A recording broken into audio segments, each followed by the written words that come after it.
Halo, balik aja di Bagi Tiga aja bersama Gilang Rashid. Untuk kali ini kita akan membahas tentang tips dan trik untuk mengembangkan skill yang bisa menunjang lo di masa depan.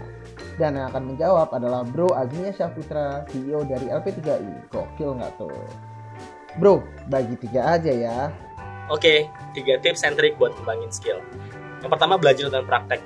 Alhamdulillah hari ini kita bisa belajar di mana aja dan kapan aja dengan kemajuan teknologi. Ini membuat kita lebih punya fleksibilitas dan kita bisa mengakses berbagai macam informasi yang valuable di luar sana sehingga memperkaya skill-skill yang mungkin belum pernah kita coba pelajari. Dan ini sebuah keuntungan yang besar dan kita harus bisa manfaatkan. Yang kedua, setelah belajar kita harus bisa prakteknya. Nah, praktek ini bisa dimulai kapan aja, pada saat kita kerja ataupun pada saat kita belajar, kita coba memperdalam lagi dari hasil pelajaran yang kita pelajari, atau juga pada saat kita usaha. Umpamanya kamu adalah seorang graphic designer, kamu decide buat bikin usaha jasa konsultasi desain untuk para UMKM untuk memanage Instagram page mereka, untuk mereka bantu mereka jualan gitu ya. Dan ketika kalian ngebantuin teman-teman kalian sih yang punya bisnis itu, nah, kalian akan ke-expose sama masalah-masalah baru, sama feedback dari si klien tersebut, sehingga kalian akan nge-fine tuning skill yang kalian punya. Ini pasti sangat berharga buat kita semua.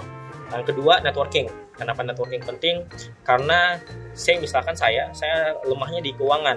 Nah, saya mencoba tuh berteman sama banyak orang-orang yang ahli dalam keuangan.